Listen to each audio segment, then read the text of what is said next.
It's Friday. It's one day till game day, and your boys are in Athens. Come on. So we're excited. We're nervous. And there's nothing we haven't thought about when it comes to this game. And so we're going to talk about all of that and much more today on the Locked On Bulldogs podcast. You are Locked On Bulldogs, your daily podcast on the Georgia Bulldogs. Part of the Locked On Podcast Network, your team every day.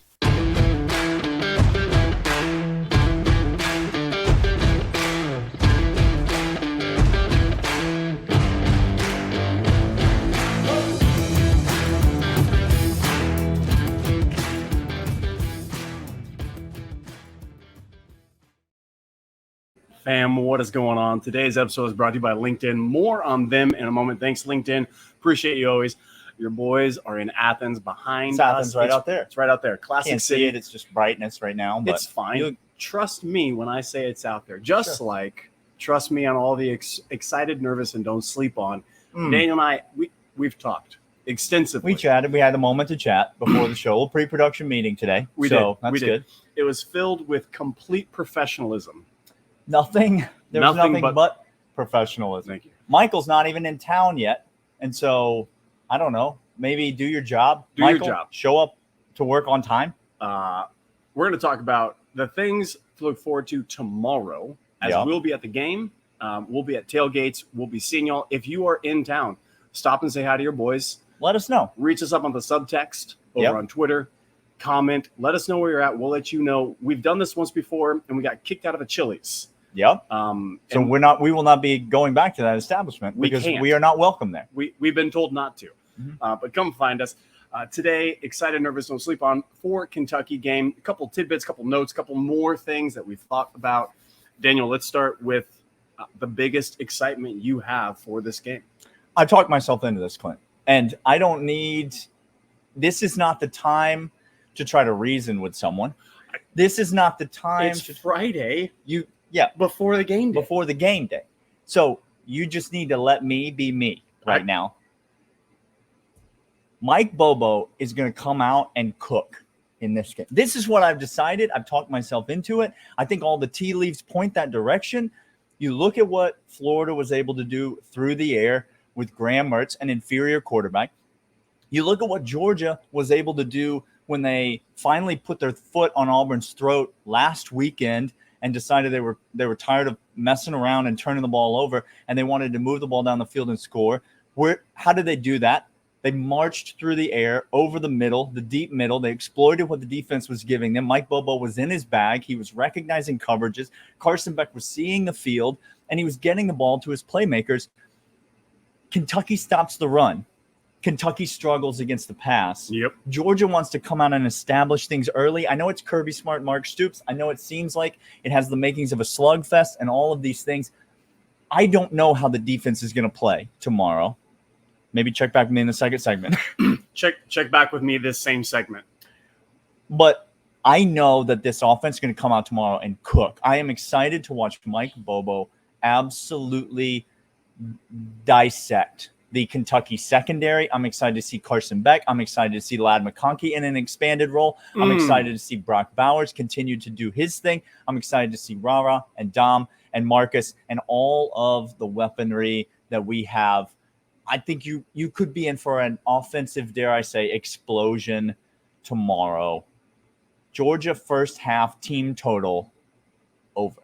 Way over. Okay. The slow starts are done. The slow starts are done. Look, I second that. Kentucky, Stoops, go ahead, stack the box. Oh, we love that. Please stack the box. We'd be thrilled. Because Carson Beck is feeling his oats. Mike Bobo has already cooked, so he's going to continue to cook. Yeah. He in the kitchen already, familiar with where the tools are. He's got the lay of the land. Last two games, I have not heard a lot of Mike Bobo slander. That's interesting. That's wild. And if you are slandering Bobo, you're not watching the games and you don't know ball. You're rehashing Other than that, you seem like you've got it all together. 10 years ago. You are thinking 10 years prior is what you're thinking.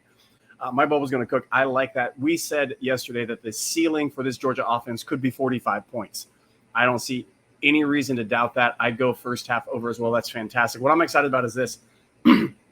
When Kirby Smart is at home, against SEC ranked opponents. Yeah, what does he do? He does not let you breathe. I am excited for this defense to show you who they are. Here we go. I am 100%. Now, is the width, the breadth, the spectrum of potential outcomes pretty wide comparatively to last year and the year before? Yes, it is. Sure. Yes, it is. But I think this defense has the opportunity. Again, Kirby Smart at home, at night, SEC opponents ranked. He doesn't miss, y'all. That's correct. If he does, I will be back Saturday night with a large amount of a reaction, because now all of a sudden, if any a time was to be, this is the time for this defense to figure out everything, get it taken care of, and dominate Kentucky. Again, last week, I said it before, I'll say it again, we struggled against quarterbacks on the edge running the ball. Running backs in the box ain't no struggle like that, okay? It's not the same struggle. I anticipate this defense to show out. I'm excited for, I don't know, dare I say, no more than 13 points by Kentucky all game. I know Kentucky fan talking 23, 25, 26 points. It's in Athens at night, ranked SEC. Kirby does his best work in that scenario, and this defense is going to wake up. It's going to get it going. The slow start for the offense is only going to fuel the slow start for the defense that has been. And we're going to jump that. And when Kentucky's trying to come from behind, it ain't pretty. No, it's not going to be good. That third down pass rush package, it's going to be something special in Athens when we are at the game. That's what I'm excited about. We're going to come back after this, talk about what we are nervous about. Hint, it's a lot. But first, I want to let you know about LinkedIn. LinkedIn, they're fantastic. Right now, if you are hiring, if you need somebody on your team, or you need to find a better team to go to because you want to hit the transfer portal, you want to hit that NIL money somewhere else. I see what you did there. See what I did there? Yeah. Professionalism. What a pro. LinkedIn. It's a pro environment all the way around. They're the best professionals all day long. That's right. LinkedIn.com/LockedOnCollege. Post your job for free. Millions and millions of network people to be associated with, to get to know. You put that hiring box over your profile. Lets everybody know you're hiring. Get the right candidate to your job, your team, or you get on the right team yourself over at LinkedIn.com/LockedOnCollege. For everything you need, post your job for free. LinkedIn.com/LockedOnCollege right now. All right, Clint. Yes. We talked about what we're excited about. Kirby Smart does his best work. Home game. Yep. Ranked opponent. Yep. Night game. Yep. Dare I say we do our best work in that environment as well. We do. We're going to be out there. The overreaction show is going to be coming to you late on Saturday night. Real late on Saturday night. But I believe in you to watch it, though. But friends, we'll be there. Yeah. You count on your boys. We don't know where we'll be. We may be in the lobby of this hotel. You may be walking past us as we're recording the overreaction show. If you are, come say hey to your boys. Come say hi. Let's talk about what we're nervous about. Okay. Though. I'm going to start, and I'm going to tell you that I'm nervous, surprisingly, interestingly enough. Give me that bucket right there. I'm gonna get a bucket. Yeah. Yeah, no. This is what we need. You're going to need one of these items. You see, this is a 12 quart. It's going to hold everything that you need during said game. They're not going to let us bring that into the stadium. It's clear. Clint's going to try to smuggle it in, though. Don't ask him where he's going to put it. But if you see an oddly shaped fellow walking into Sanford Stadium tomorrow, then you'll know what's happening. I'm nervous that Georgia's going to have a game plan. They're going to be well coached. Yep. They're going to come out and they're going to execute that game plan. And similarly to what happened to Kentucky last week against Florida, Georgia's going to do such a fine job of stopping Ray Davis and the rushing attack that all of a sudden I've talked myself into being nervous that Devin Leary and this Kentucky passing attack is going to find some space against this Georgia secondary. Now, I know that sounds crazy. Devin Leary's got let me count his touchdown passes on the season. Go ahead. One. Only got to one. You keep counting, though. But I only did the games from this season. It's just one. So it's the one. He has the one touchdown pass on the season. But I think when Kentucky offensive coaches are not dummies either. They know who they are. They know that Georgia knows who they are. Georgia's going to come in, and just like we said, Kentucky, please load the box against us. We're going to throw the ball through the air. I'm not sure you're not going to see Kentucky come out with a pretty similar game plan against Georgia. Everyone thinks they're going to zig with Ray Davis and the best rushing attack in the SEC, and they might come out and zag as well. So I've talked myself into, listen, Clint, how do we feel about the corners on this squad?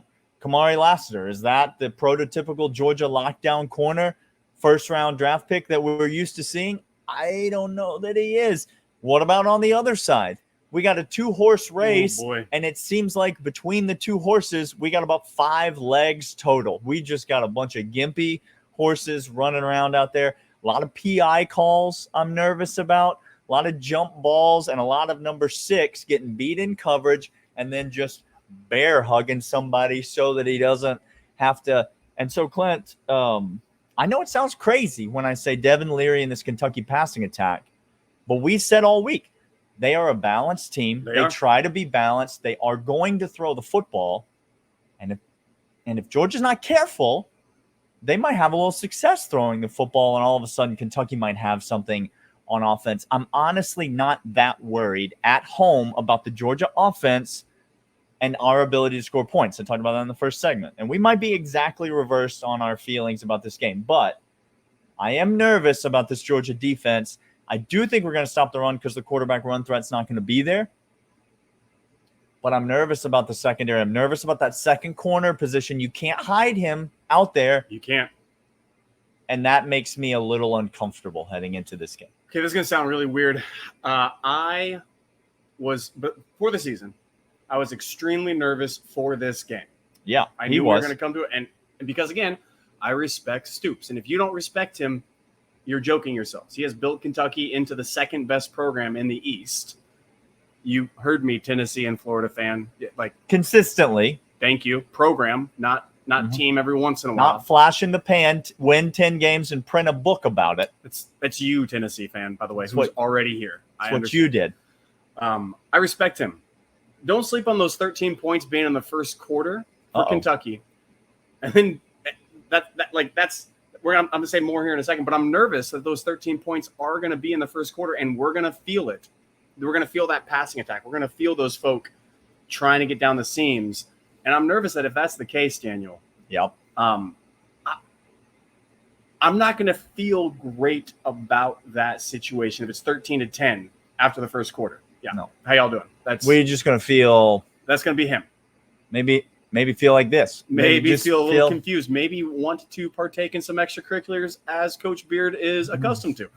If you're over on the audio side, head over to the YouTube, see that. If you're on YouTube side, head over to the audio so you don't have to see us. Either one you want. But I am nervous that Kentucky is going to find success in the pass game. I'm more nervous that before the season, I was so terrified of this game, and now I'm abundantly confident. Here he comes. That's what I'm nervous about. I was neutral about Auburn. I hated the stadium, but heading into Auburn, I was pretty confident, and we got into a dogfight. Oh, we did.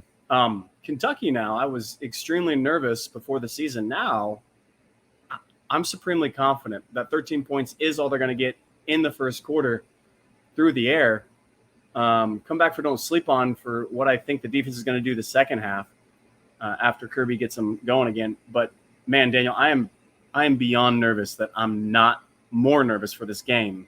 We have done a little role reversal, maybe from last week to this week. So the juxtaposition is there. But I just don't see them being able to run. I don't see them being able to pass. I see a couple of scripted plays. That's what I think is beautiful about what other people are doing, quite honestly. I think it keeps us on our toes. Kirby and Glenn have to get going. They script very well. First 2-3 drives are going to be well scripted for Kentucky. So I'm nervous that a quick start to them is going to take place. And I'll be in my feels, and you'll all see me in my feels as we feel together. You'll have to prop your boy up over here in the seats. Yep. But he's nervous that he's nervous. This is who we are.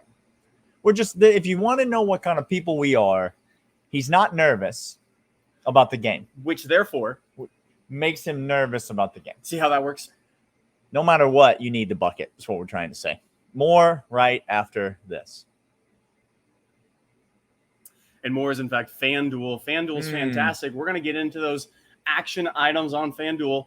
And look, if you don't think that money line. You out here going to lay him, Clint? You going to lay him now? Is that what we're trying to say?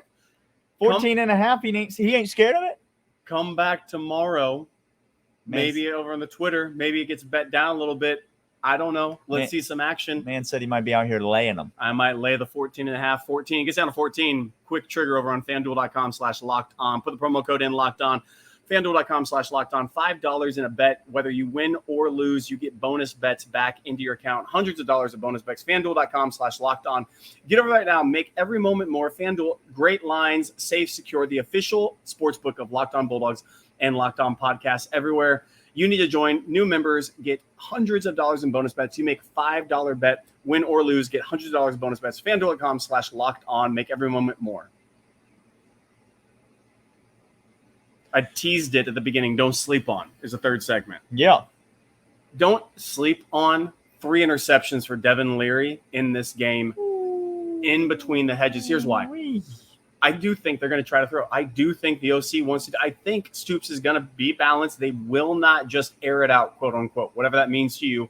I have no idea. They're not going to do that. They're going to keep balance. But I think second half, all 3 interceptions, don't sleep on that happening in the second half and us burying Kentucky in the second half with those interceptions, with a short field, with Carson Beck and all those weapons that Daniel said. They back, they healthy, they're Bobo cooking like a master chef. I think second half, I'm going to be interested in that point differential over on FanDuel for the second half. Ooh, you give me Georgia -7.5. I'll take that all day long in the second half. That's going to be beautiful. But don't sleep on Malachi coming up with a pick. Don't sleep on CJ. I think they're going to try to get some underneath stuff going. I think some in pass pro. He's great at being back there in the pass defense. 3 interceptions. I'm calling my shot for Kentucky in the second half. Don't sleep on it. Don't sleep on. It's going to both go with what I've said so far on this podcast and contradict what I've said on this podcast. But it sets up. 2 things are true at the same time. Exactly. One thing can set up the next thing. Do not sleep on Georgia outrushing Kentucky in this football game. Now, Georgia can't run the football to save their life against St. Mary's Sisters of the Poor. We can't run the football to save we don't have any healthy backs. We don't have any talent. Our offensive line doesn't have any cohesion. Our pets' heads are literally rolling down the sidewalk. Not literally. It's not Trevor. It's literally happening. Richard LeCount came, ripped the heads off our pets, rolled them down the sidewalk. It literally happened. Okay. And you can't prove that it's false. There's a lot of people who have not been listening to the podcast for a long time who are just really confused right now about what's happening. By the way, welcome to the 199. The 199. We're happy to see you. This weekend's for the 199. Listen, if you're Find your boys. If you're not a part of the 199, we are happy that you're here, you're watching, but we're not interested in seeing you. But if you're a part of the 199, let's hang out. Let's get together. Find your boys. Send us a message over on the subtext. Drop us a comment. Let us know where you're at, and we would love to see you. I think Georgia's going to outrush Kentucky in this game. I think Georgia's going to come out early throwing. I think it's going to give them a lead, and I think it's going to soften up the Kentucky defense. I think Kentucky's going to be playing from behind. I think the crowd's going to get involved, and then I think you are going to see 2 things happen. And both of them, Clint, are things that we have longed to see this season. Number 1 is a certified death march in this game. You are going to see a certified grade A 6.5 minute, 85-yard touchdown scoring death march. That's the shirt I'm wearing to the stadium on Saturday. And when it happens, I will be flexing large. All right. A death march is happening. The second thing that we're going to see happen, maybe not on the death march drive, but I believe we are going to see our first real explosive runs of the season. I believe we're going to see some runs get broken this game out onto the perimeter, out into space, guys out of position, Guys worn down, taking bad angles, don't have the chase and the pursuit that they maybe had early in the game in the third, fourth quarter. And listen, Dylan Bell there it is. To the house. That's what we're going to see in this game. Dylan Bell from deep to the house. That's the shot I'm calling. I love that shot. I'm going to go similarly. Lad's back healthy. He is. He's working more into the system. He sure is. He's the fastest player we have. Yep. That's reliable at catching the football. Listen to what he said. Who catches the football? That's what I said. Not the fastest. A lot of people asking for people why they're not getting playing time when the people who are getting playing time have clearly shown themselves to be better than those people. It's not a disrespect. No disrespect. To the one person. But how are you going to get playing time when there are no spots for you to play? Because you've played yourself out of opportunities because you've been given those opportunities and you haven't cashed in on those. Like, let's take you, for example, listener. Okay. I'm sure you're a nice person. I believe it. I'm sure you're a great guy. I'm sure it would be a heck of a time if we were to hang out at a tailgate tomorrow. But you probably shouldn't play on this football team because there are people who are currently playing who are just better at football than you. That's the thing. And so when you're asking where is so-and-so, I'm not seeing him on the field a lot, maybe you have your answer there in front of you. Maybe. Okay, fine. Okay. Lad's back. He's healthy. He's catching balls. He's working more in the system. He's the fastest player we have that can catch footballs. I thought you were going to – I love the Bell pick. But, man, Ladd McConkey end around. Oh, what if we give it to him on the end around? You want to talk about a house call? You want to talk about getting Bowers on the edge? You want to talk about putting Oscar Delp in motion? Okay. You want to talk about Ladd McConkey getting a little reverse or some fly sweep? I'm going to stand. I need to stand. Stand up. Pre-snap motion and then motion after you get into your cadence. Give it to Ladd. Get him on the edge. Roseme on one side, blocking downfield. Go to Pat McAfee this thing and just flip over a table here. Okay. We need our rating to stay what it is, so don't go full McAfee. Nope. Ladd to the house. Don't sleep on this as well. Carson Beck is the second best quarterback in the SEC. That's not your opinion. That's just what statistics say.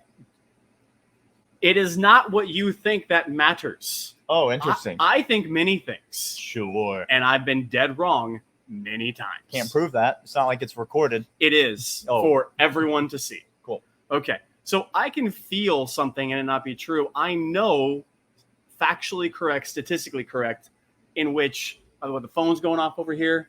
I just realized. Man's getting blown up on the subtext already. Subtext is happening. I think Carson Beck has over 250 easily in this game. Oh, yeah. I think before the half. I was going to say, before the death march happens. Yep. I think 2 tuds easy in this game. Mm-hmm. No interceptions and over 70% completion. I say all that don't sleep on, but that's historically been the case. I'm telling you, Kentucky fan, and you here we go. Please stop sleeping on him. This is now it. If he does it this game, Carson Beck's good. He's good. Please stop. He's not the best quarterback in SEC history. No. That's Stetson Bennett. Yep. Carson Beck's good. Y'all, Yeah. like, just stop sleeping on him, maybe. I don't know how. If you're concerned about 3rd and long, then you remember Auburn, we had, 7 3rd and long situations. Uh-huh. How'd he do in those? He did real well. We were 8 of 10 on 3rd down. Oh, that's interesting. Okay. Yeah, real well. So he's good at it, and all of you haters out there, you're running out of excuses.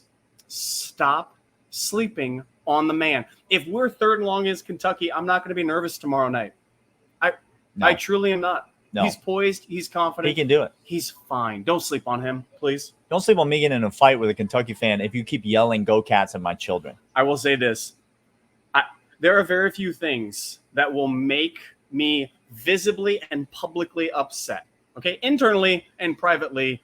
You yell, adult, right at me. These are some basics in life. Kentucky fan? Yeah. You yell at any one of my children or his children, we don't have an issue. It's going to be a thing. It's going to be a real thing. Yell at me anyone, I will smile and I will find it hilarious, to be honest with you. Sure. I'm going to make a proposition here. I'm going to go back to the first thing you said a moment ago. I realize we're at the end of the show. Nobody's listening anymore. Nobody's here. There's a chance I'm going to trigger you, and it's going to be them. No, you. Me. You. Oh. There's a chance it's going to go poorly. But we've got the Ladd McConkey end around weapon in the arsenal. I love this. We also have the Brock Bowers end around arsenal. I know where you're going, and yeah, it is triggering. Playbook. No. Is it not sort of appropriate for us to label those Thunder and Lightning? Clint, can we do it? I'm looking for a new tried, co-host. y'all. I'm looking for a new co-host. Listen, I shot my shot. There's nothing you could say to Clint about Thunder and Lightning. Why? Why? We are. Well, Brock Bowers doesn't have any speed. But that's the thing. Even better, it's White Lightning. Oh, God. Okay, now I'm triggered. Y'all, reach out to us on the subtext. The link is in the description. Hit us up on Twitter or wherever. We'll be out and about in Athenstown all weekend. We'd love to see you. Love to chat with you. Don't yell "Go Cats" at our kids. Nope. Or other than that, we'll be good to go. We'll be back on Saturday night. It's gonna be late. No promises. No promises on anything across the board. But we'll be here, and hopefully you will too. We'll see y'all. Go Dogs.